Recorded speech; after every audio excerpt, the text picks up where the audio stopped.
Yeah. Come. Yeah. Yeah, come on.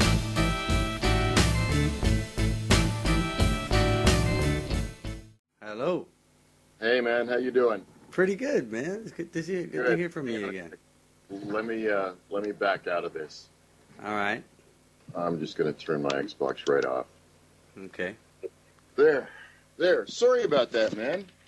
And in fact, let me put a shirt on so I don't appear indecent. Yeah. Just I don't have a shirt on either, man, so don't worry about it. okay. Well, fuck it. It'll be the first shirtless conference. Fuck it. It's 35 degrees here every day. Why the fuck would I be wearing clothes? Yeah, it's about 30 degrees, I think, in my apartment. Wow. And so I've just been running the fan and actually heating up or freezing yogurt containers full of ice and then putting them in front of the fan so it and it does actually seem to make a difference, because before I started doing that, I would just sit in my chair and just sweat. I know what that's like, man. Yeah. Just fucking sweating. It's not comfortable and it just makes me cranky. Yeah, man, and that's kind of what I want to talk to you about today. And I from our last talk, I made a couple notes. I went back and listened to it, like you said, and made a few notes on what would be good to talk about that would be of interest. And I think usually what I do here is I usually ask, number one, how did you come to Mgtow? It actually kind of started with Tom Likas, who's a name that will probably come up again and again as you talk to more guys. But I mean, basically, I just kind of kept seeing this pattern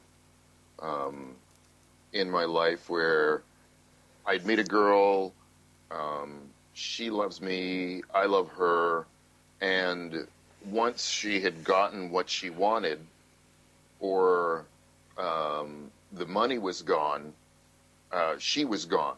Right. And I just, I think the third time it happened, I just thought this can't just be me.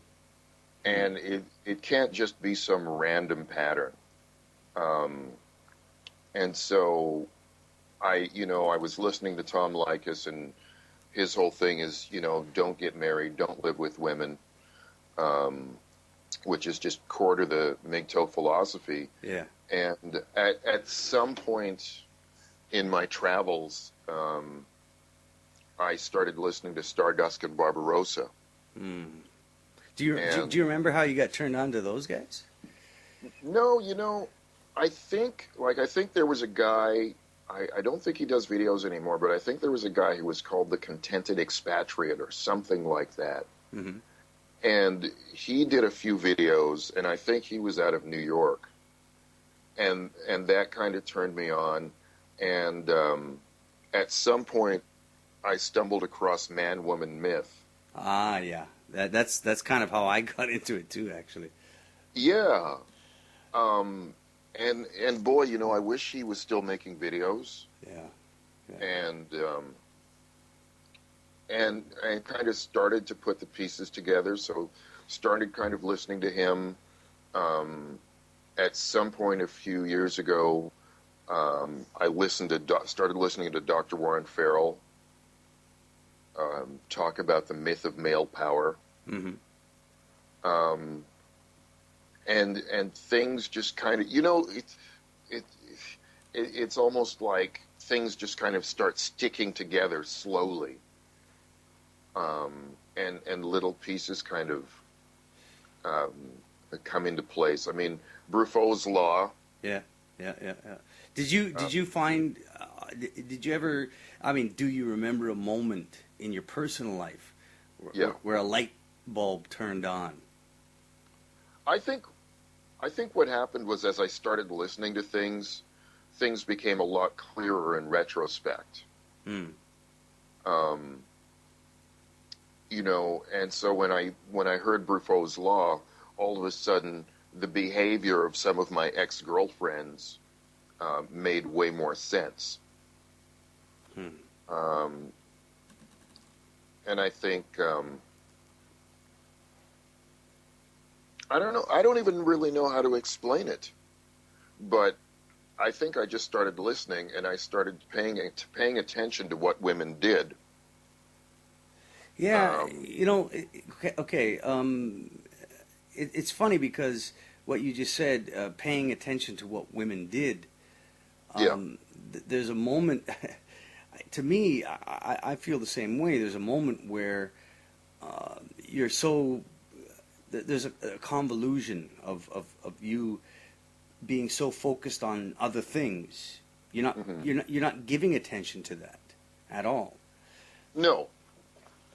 No, because to a certain degree, you kind of have the mythology of what women are in your head. Yeah, yeah, yeah. You know, because we get taught certain things as we grow up, and at some point, if you're lucky, you take a step back. And at least for me, I started saying, I'm not going to pay attention anymore to what women say they want. Mm-hmm. I'm actually going to just look at their actions as people and actually watch what they do. Because you can judge them based on their actions. Yeah. Yeah, exactly. Because the truth is, anybody can say anything. Mm-hmm. You know. Well, the internet is a testament to that. Oh, amen. I mean, I said, and I'm not religious, so please nobody get all freaked out and all the rest of that. But I remember talking to a friend's son, and he was about 16 at the time, and we were talking about women at this coffee shop that I used to hang out at, and so there was a girl working behind the counter, and of course I would tell him certain things, and she would kind of roll her eyes, and she'd interject, and no, it's not, blah, blah, blah. But one of the things I said to him was, pay absolutely no attention to the kind of guy that a woman says she wants. But pay a lot of attention to the kind of guy that she actually dates. Yeah, of course. Right? Which seems like common sense. But in fact, it isn't. Yeah, for a lot of men, actually, I would say most men, it's not. No, it's not, because sometimes you'd rather, if you just believe the action, right? If the girl says, well, every guy I've ever dated was an asshole, blah, blah, blah. If you have a predilection towards playing the hero, well, then your desire to rescue her kicks in. Yeah. Right? Or the desire to be the one good man. Mm-hmm. You know, let me date you and I'll prove that I'm not an asshole. Mm-hmm. When at the end of the day, if every guy she's ever dated is an asshole, then maybe just accept to yourself she likes dating assholes. Yeah. Which is fine. Yeah. I mean, if you like dating assholes, that's your business. My attitude now is if a woman tells me that, I'm like, well, then I can't date you. Yeah. Because either you're telling me that you think I'm a suitable asshole, which still makes me an asshole. Right? Yeah, man. Or what's even more dangerous is if I start dating you, you're going to do your best to turn me into an asshole because that's what you're comfortable with. Oh, God, it's lose-lose.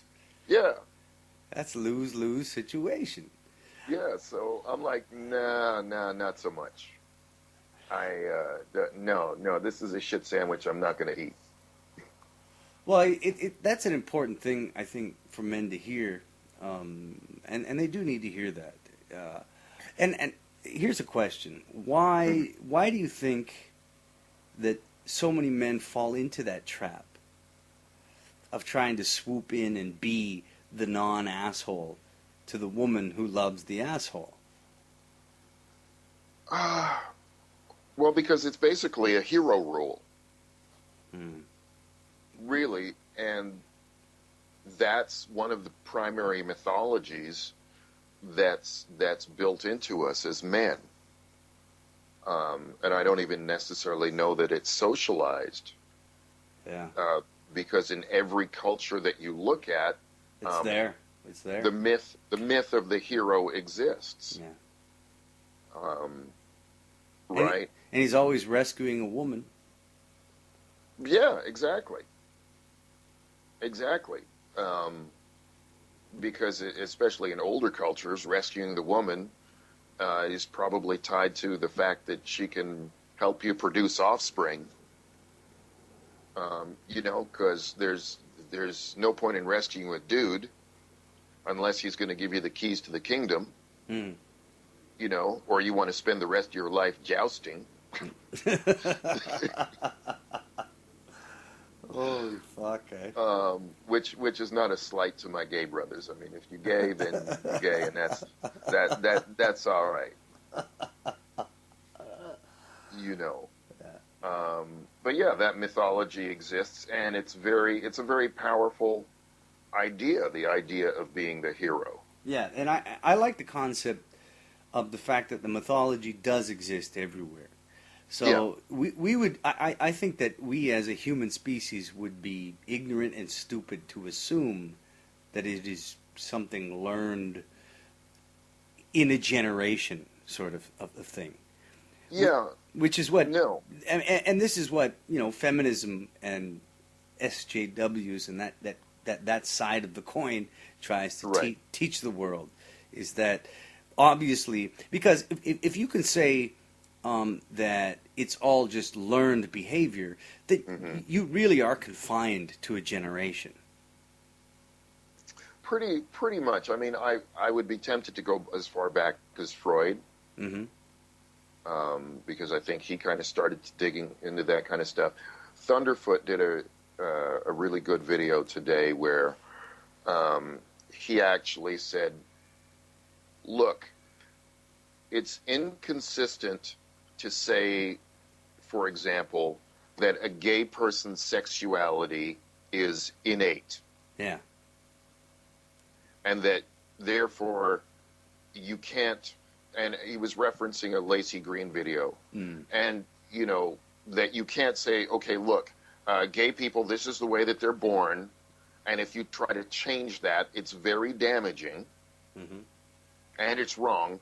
You can't do that on the one hand, but then on the other hand, look at straight men and say, but your ideas of sexuality, those are constructs. Yeah, of course. And those are not innate to you. Yeah. And as he put it, what a man likes sexually, nobody had to teach him that. Yeah. Yeah. I mean, if a man likes unreasonably large breastises, for whatever reason,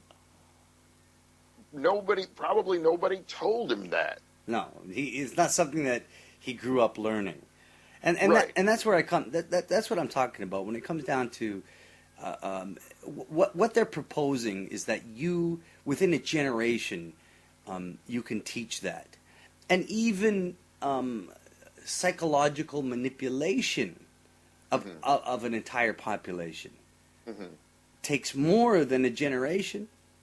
Yeah. I mean, you can. I think you can teach a generation, for example, to like some of the window dressing.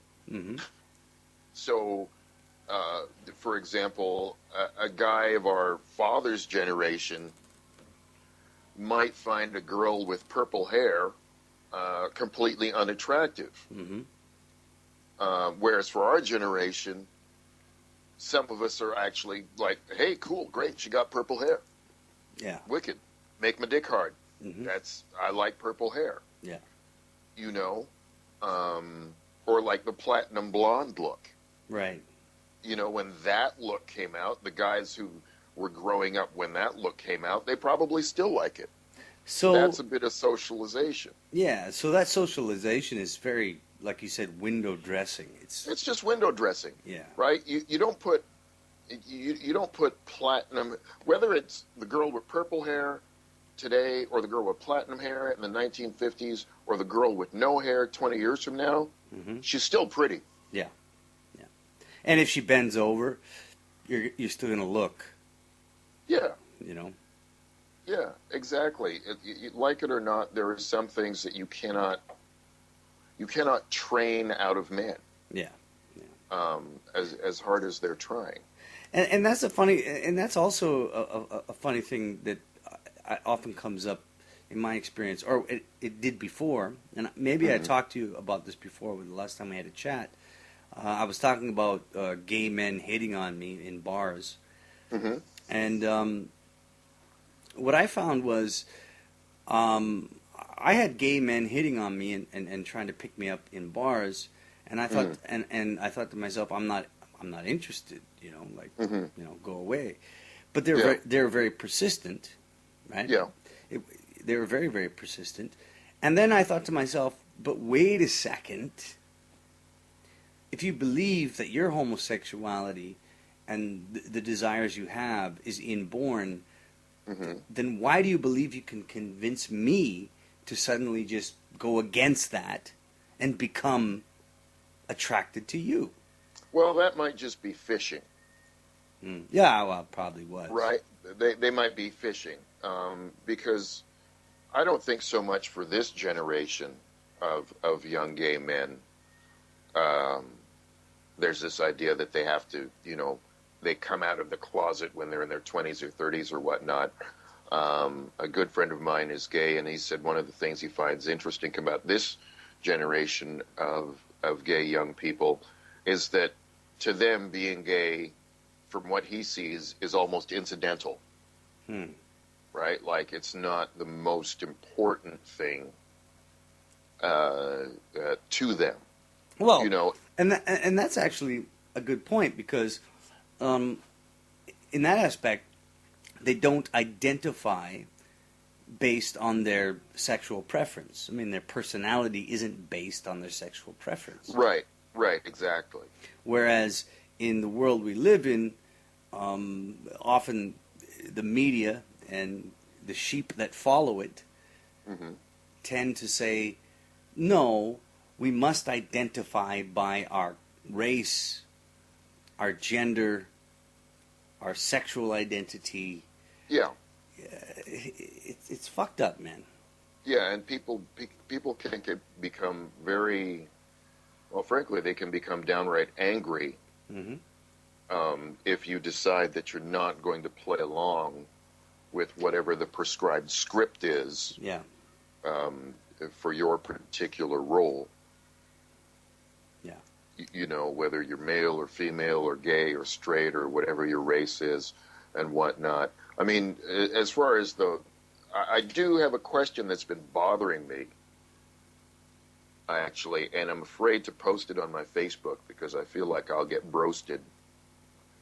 But I wasn't exactly sure who Caitlyn Jenner was. I was like, Bruce Jenner. Isn't that the same guy from the Olympics in like the 70s? And so I went and looked, and indeed, it was Bruce Jenner. And, you know, the Vanity Fair cover came out, and I went, you know what? Bruce Jenner as Caitlyn Jenner actually looks pretty good.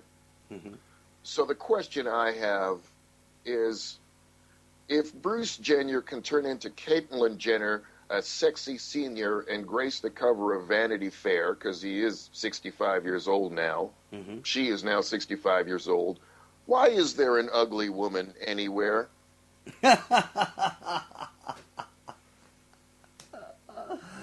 Oh, my God.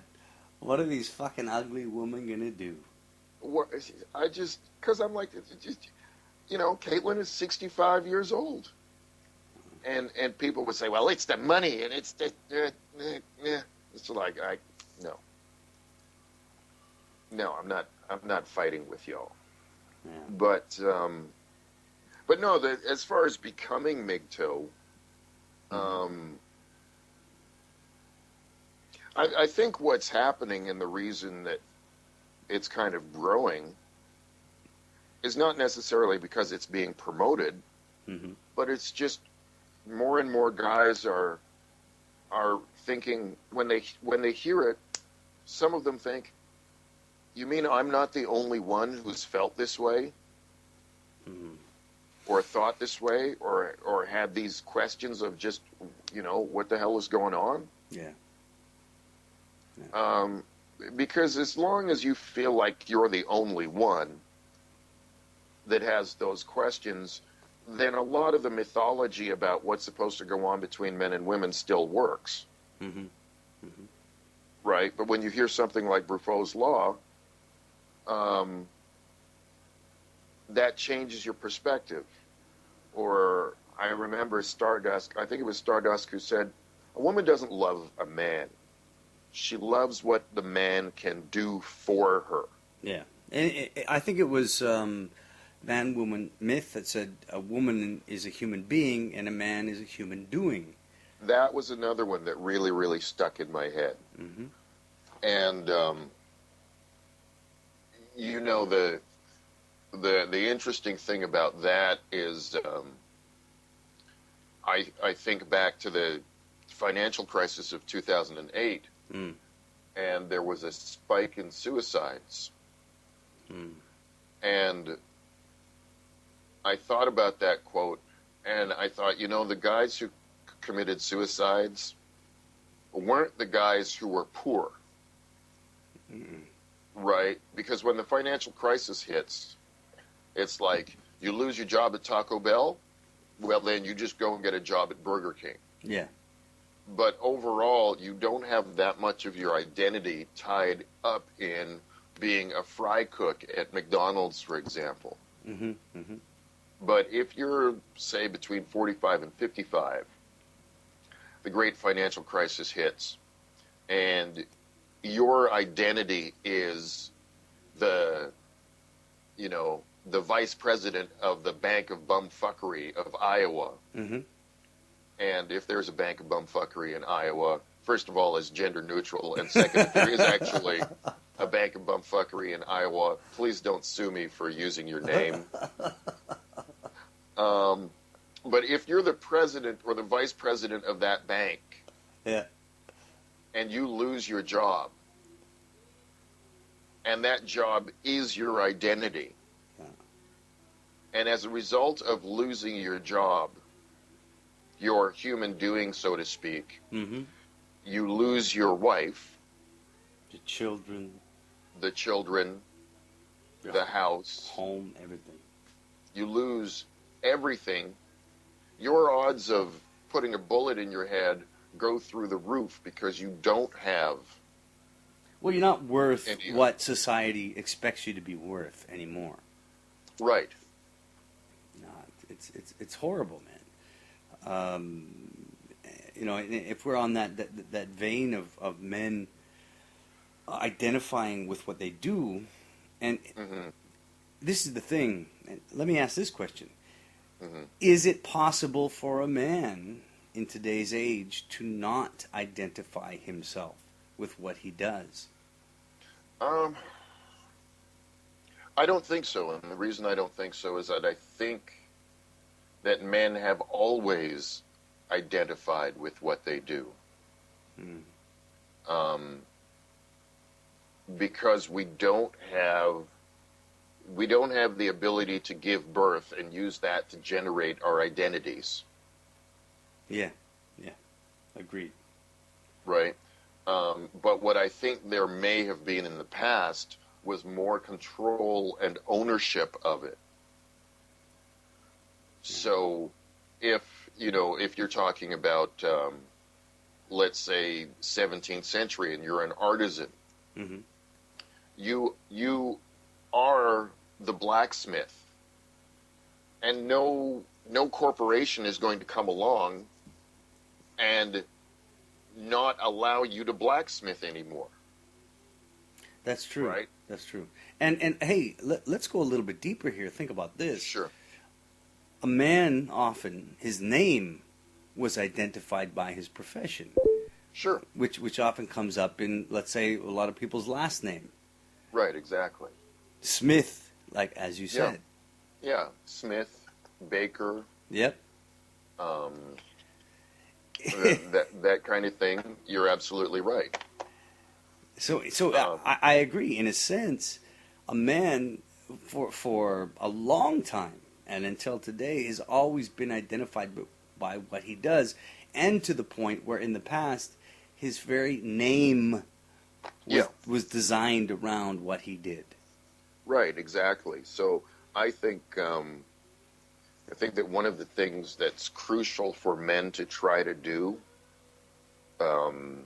if they want to stay emotionally healthy, is to have something that they engage in that's theirs and is not their primary job.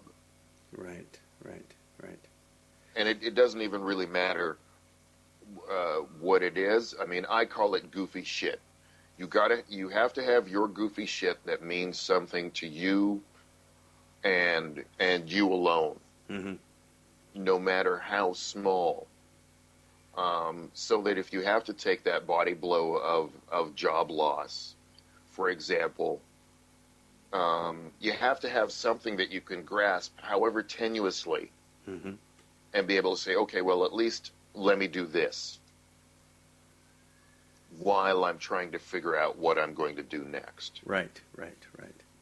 And there's a real, and it's funny because, this came up in a conversation I had online earlier. And I think that the point of it was this, is that a man's strengths are also his weaknesses. In other words, what a man identifies himself as is also what limits him. Yeah. And that, I mean, it's always been that way. In order, do we even need to avoid it? No, but I think it would be helpful if we had a better understanding of what we're dealing with. In other words, I think part of the problem, if you will, is that we've done this bang-up job of looking at what female motivation and female psychology means. We have not done the same thing for male psychology. Agreed. And it's really important for men to try to understand who they are and to understand who they are themselves, not within the context of women and not even within the context of children, but just within their own context as men. Right. And maybe in the same realm of what you're talking about, men need to understand that it's not just women, but it tends to be society that puts these parameters around them and says, this is what you need to be. Right. This is how you identify as a human being. And I believe you're absolutely right. I think it is a concept of male psychology, which is very, very important for men to understand themselves. Yeah. I think it's absolutely vital. And I think when men don't understand themselves, that's when we get angry, frustrated, and depressed. Do you think that, I mean, as you came to these understandings, there was no. Did you have anybody in your life outside of yourself that taught you these things? I think you kind of, you know what? That's a damn good question. I think my dad gave me a couple pieces. Mm-hmm. You know, I think I picked up a couple things from perhaps reading books, reading magazines. But generally, no. It's almost as though men are afraid to tell boys Yeah. what's really going on. Yes. It's bizarre, man. Because it's almost like we don't want. It's almost like we have this secret hope that maybe they'll make it. And maybe the world will suddenly change and become fair.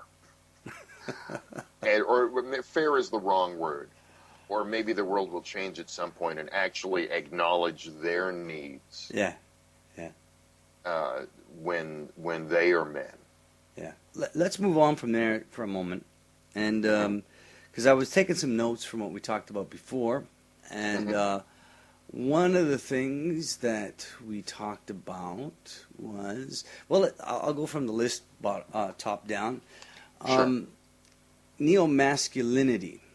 Mm-hmm. Is it important? Is it real?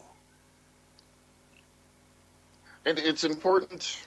I mean, I don't know how it's going to play out, but I think that it's certainly important within the context of the discussion.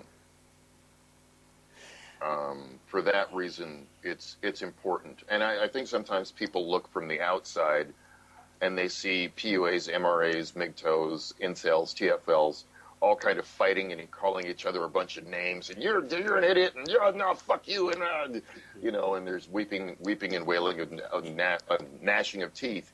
But that process is part of how men hash it out. I agree with that, man. And so it can appear to be fracturing and divisive, but it's actually part of the discussion. Well, that's actually kind of nice to hear that from you. These disagreements are part of the discussion. I don't want to say manosphere, but the environment that men speak within. And right. let's be honest with one another. Men have not really had a very quiet or contained environment to speak their mind for a long fucking time. No, I think a lot of those environments were kind of broken. Yeah. Or have been broken, and society understands that children need a place where they can speak amongst themselves. We understand that women need a space where they can speak amongst themselves. But society seems uncomfortable or unwilling to give men a space to speak amongst themselves. And we actually need those spaces. Yeah. Because the ways in which men communicate, for example, like at some point, I'll give you an example. At some point during the last few years, when there was this big push to, men need to express their feelings. They really just need to express their feelings, and they really need to let it out. And I thought to myself, you're not asking men to express our feelings. What you're asking for is men to express their feelings like women. And we're not. Men almost kind of speak in this very short code that if you're not listening, you're going to miss it. Hmm. So I ran, as an example, I ran into a guy a few weeks ago, and I had helped him out in the past. He was going through a rough patch. He's older. I think he's 62 now. Yeah. So he can't work. He's still trying to work as a day laborer. His back is bothering him. His knees are bothering him. The bosses are sending him home. And I saw him, and I said, so, how you doing? And he said, geez, things are getting a little tight. I'm probably going to have to start looking around and, start, seeing what kind of help I can get if things don't improve. Mm. And I said, oh, okay, no problem. And I stuck my hand in my pocket, and I had $20. And I gave him the $20. I just handed it to him. And he said, well, what's this for? And he said, what's this for? And I said, well, you asked for help. He said, I didn't ask for help. I said, listen, I decoded enough of it. You saying, it's getting kind of tight. I might have to. That already means that you need help. Right. Because I know how reluctant men are to ask for help. Yeah. Absolutely, man. Absolutely. They are. I know from personal experience. And the thing is that when it comes to men communicating, Mm-hmm. I mean, okay, I'll put it this way. I believe that communication needs a space to take place. Yes. Okay, and women know that. Mm-hmm. Society knows that. Men in general, they somehow dodge that concept. They'll find it, they'll seek it out, and Sure. they'll seek out the smallest corners of whatever house they have, Right. in order to make that communication happen. But one thing that has changed is that, well, we've got cyberspace, as you and I are communicating now, and we're opening up a space for men to actually fucking talk.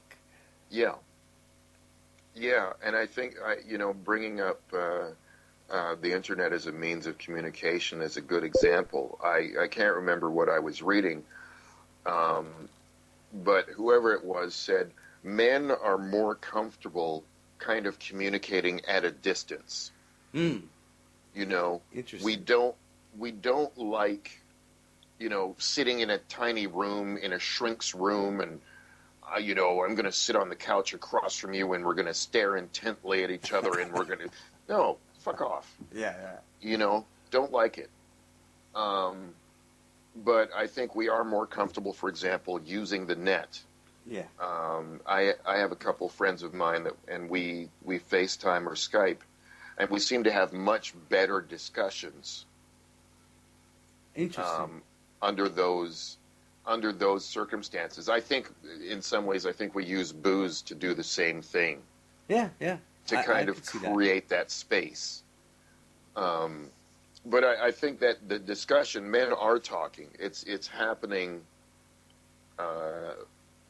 regardless. Yeah. And in terms of face-to-face, I've often laughed if I ever decided I wanted to become a shrink and specialize in men, I'd have a shrink practice called Catch.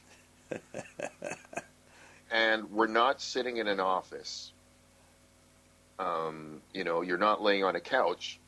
All I've got is, a couple of baseballs and some ball gloves. And we're going to go in the back behind the office, in the backyard, and we're just going to talk and play catch. Yeah. Because I think that kind of creates the space. Men need to be doing something in order to talk. That's interesting, man. That's really interesting, actually.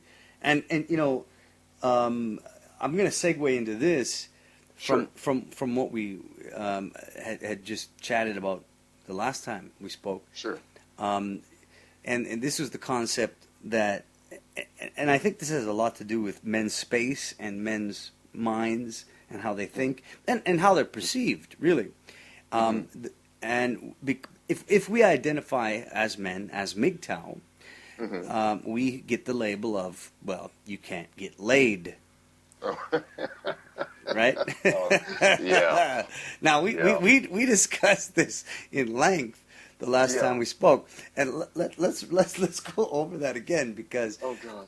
I was actually I felt very refreshed talking to you about it, because because you being a musician and myself being a musician, I understood this, and I understood the humor behind it. Yeah.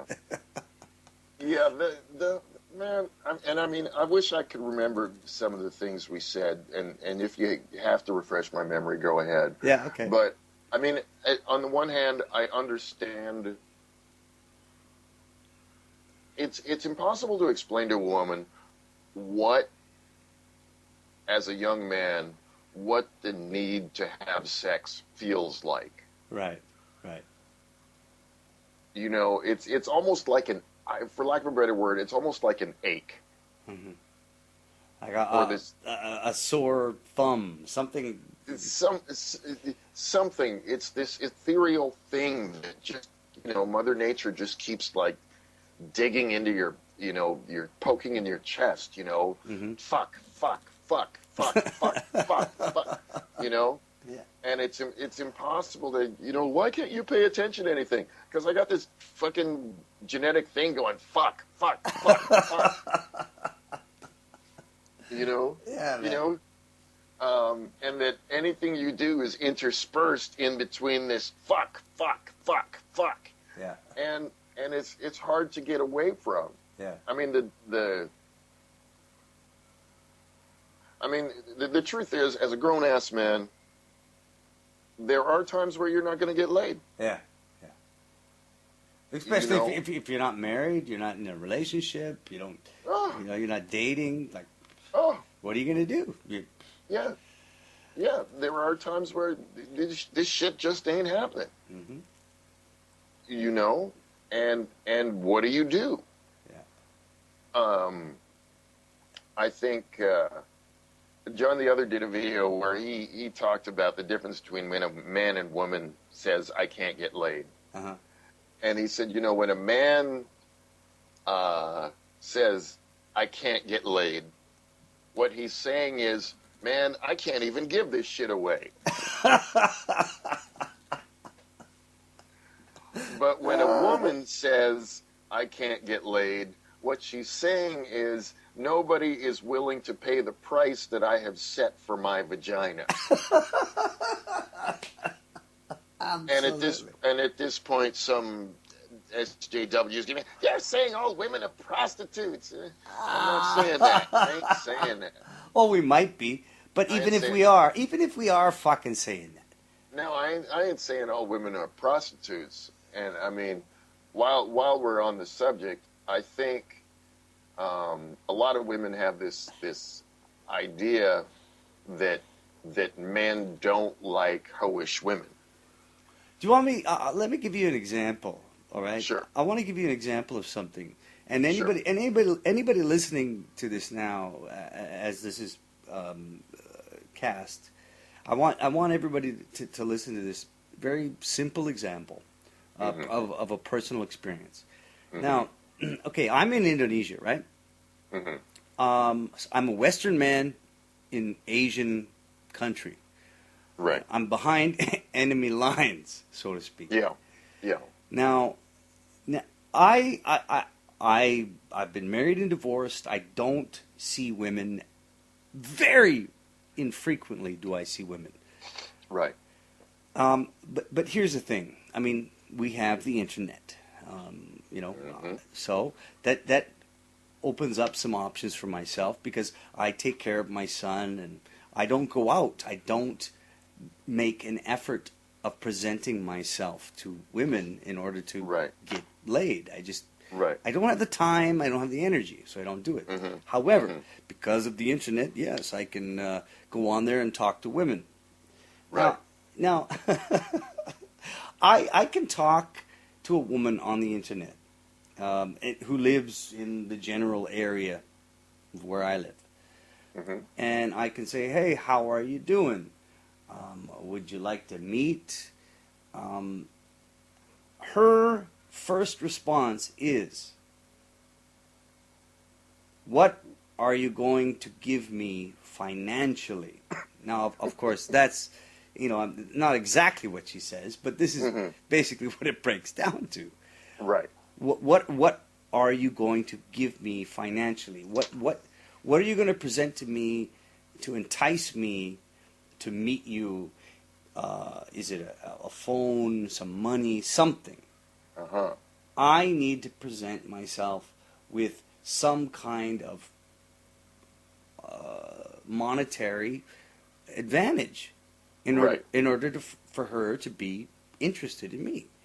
Right. And if I cannot, then they don't even see the joke in it. No, at that point, you cease to exist. Yeah, they don't even see the joke. I mean, when you say to them, "Are you fucking serious?" and they don't even fuck. And I'm in. And you have to remember, these girls are. They're not feminized white women. These are girls from the kampung. In Indonesia, we call it the kampung. Yeah. They're village girls. They're just these. Right. But they know that I'm a foreigner. First of all, that's one thing. But it's not going to change for any man that's getting involved in this. But the point is that they do not see their own behavior. I mean, they don't understand it. And when you say to them, "Are you fucking serious? Like, send me a phone before I meet you," I'm like, "What? Really?" Well, hey man, she's got a list.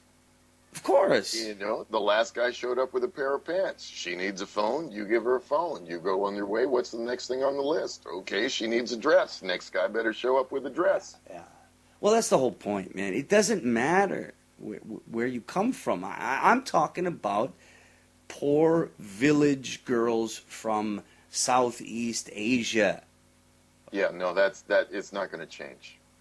That is just built. I think that's one of those things that's built in. That's built in. Yeah. And already, I can already hear the screeching of, "Well, I'm not like that."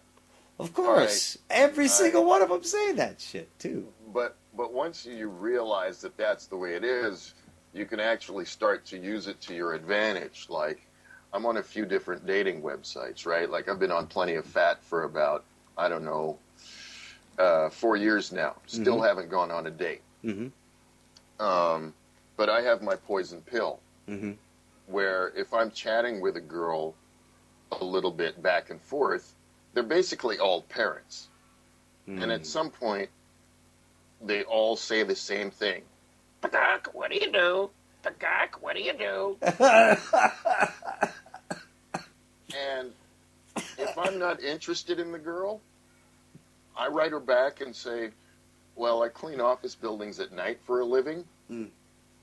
And then they vanish. And I never hear from them again. Oh, God, it's no different here, man. I never hear from them again. And this has never failed me. I've never had one girl say, "Oh, okay, that's cool. Yeah. You want to go for coffee anyway?" Yeah. No, fuck, it won't happen, man. Look, I the last time I went to a bar, and I swear to God, this was at least a year ago.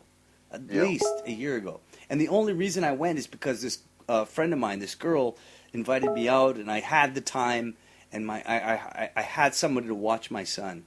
And I said, "All right, I'm going to go out." I go to the bar with this girl, and I'm there, and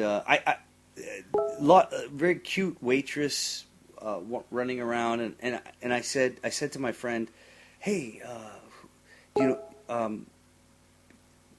get her number for me." So she does. She gets her number for me, and she sends me a message. This cute little Asian waitress sends me a number. "What do you do for a living?" Of course. course. That ain't changing. That- And that's not, in terms of, what made me decide to go Mgtow. There was part of me that was angry. And what I was angry at was the fact that I had been lied to. Wow. And that, in fact, that I had been told that, no, women, money's not important to women, and it's about your personality, and we're past that, and it's about equality, and we want everything to be equal. And I believed that, right? And it kind of comes back to pay no attention to what a woman says she wants. Pay no attention to the man behind the curtain. Yeah, pay attention to what she does. And I think that's just true of people in general. Yeah. Right? Yeah. That's what made me angry. Well, look, I think that we're coming to this conclusion that men and boys. Now, I have a boy, Mm-hmm. and I was a boy, and so were you at some point. Yeah. And you and I, as boys, were lied to. Yeah. We were lied to by our mothers, by our fathers, by our peers. They tried to pretend that the world was something that it is not, especially when it comes to relating with women. Yeah. Now we're understanding it, and people don't like it. Well, that's fine. You know what? That's cool. Hey, what can I tell you? If you don't like it, you don't like it. What should I do? Should I just hang on a second? I hear that. That's all right. Yeah. I mean, because we've kind of had these, I guess, attacks, if you will, in the last year or so. Like, first came AVFM trying to redefine it, and then came Aaron Clary, with the same thing. Yeah. Lately, it's been Return of Kings. Yeah. With the redefining it, and I couldn't figure out exactly why this was happening. And when women complained, what I didn't understand was, okay, you've just said that Mgtow were a bunch of neck-bearded, bottom-dwelling, Cheeto-eating, masturbating, video game-playing losers. You just said that.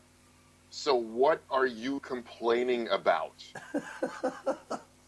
And then obviously they proved to themselves and the rest of the world that wasn't true. If we are losers, then what the fuck do you care? Mm-hmm. Why do you care? And this is certainly not to say that Mgtow is like either of the things I'm about to mention. It's really just a question of strategy. Mm-hmm.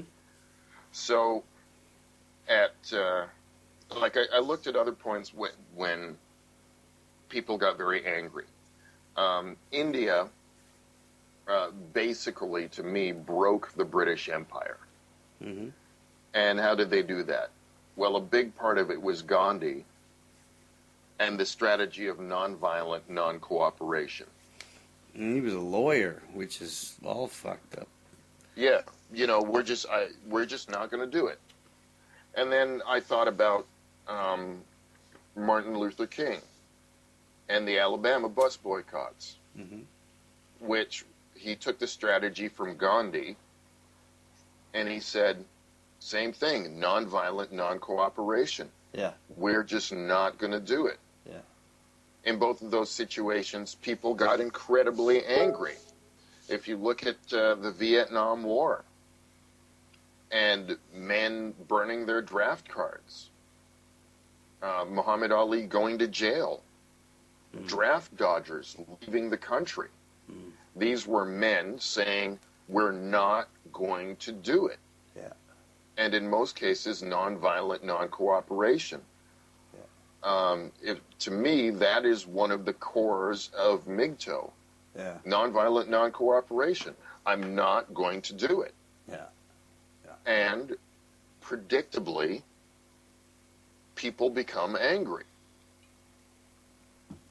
Yeah. And the question is, at that point, the question becomes, who is getting angry and for what reason?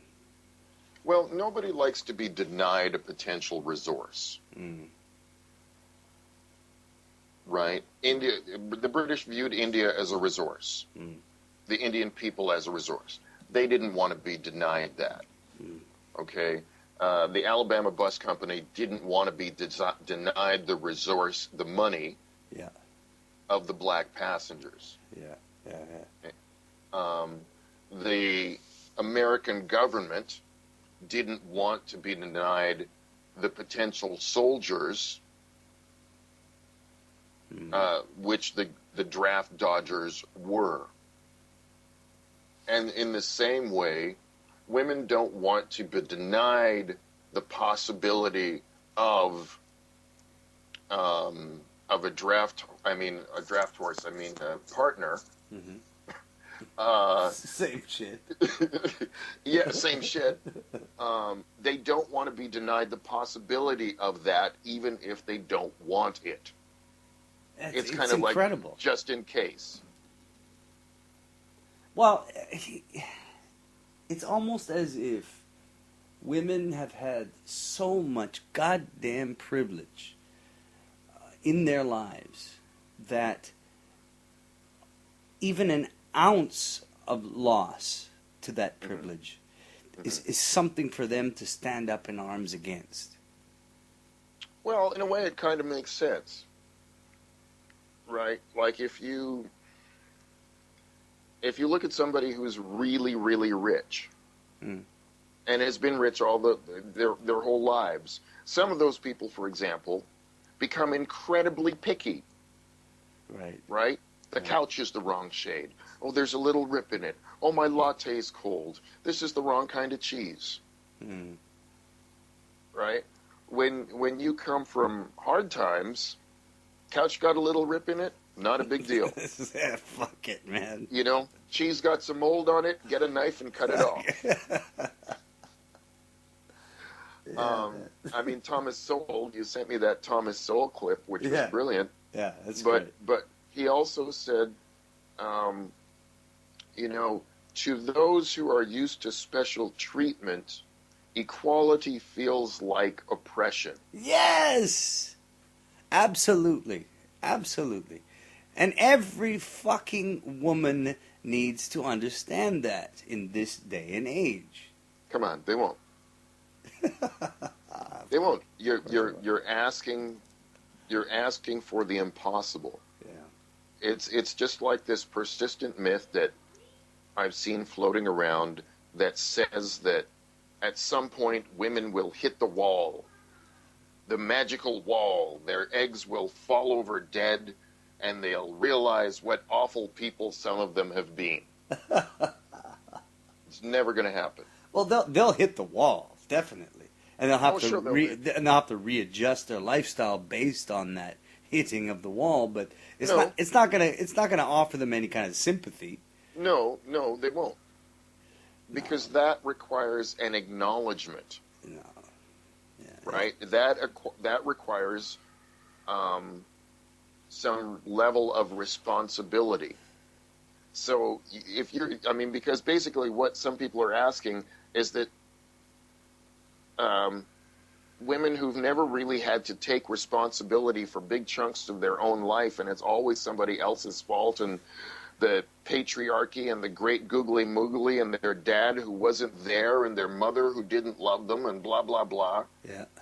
All of these external things that wasn't their fault, somebody like that is not going to suddenly hit a magical wall, hear a bell go off, and go, now I'm going to start taking responsibility. No. It's not going to happen, man. Not going to happen. And considering that topic about hitting the wall and responsibility, another thing that we discussed in the past, and this is your quote, it was gynocentrism floats. Oh, well, gynocentrism, hypergamy. Yeah. But gynocentrism. Hypergamy Floats. Sorry. Yeah. That was the wrong quote. Hypergamy Floats. I want you to explain that because I like it, and I think people need to hear that. TV sucks.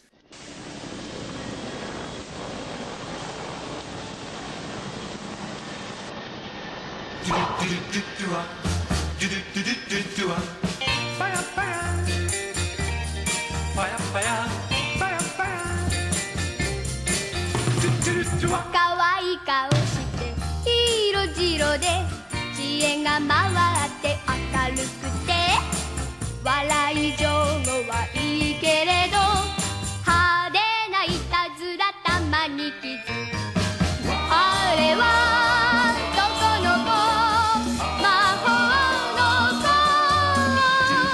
あくび娘と人が言うシュワーシューピドゥワーあくび娘は素敵な子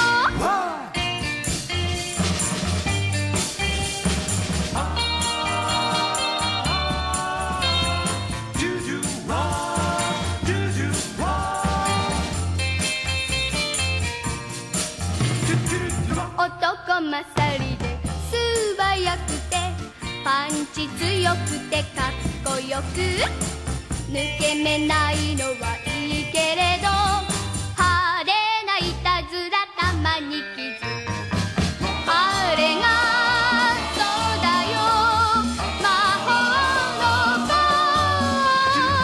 あくび娘のことなのさシュワーシューピドゥワー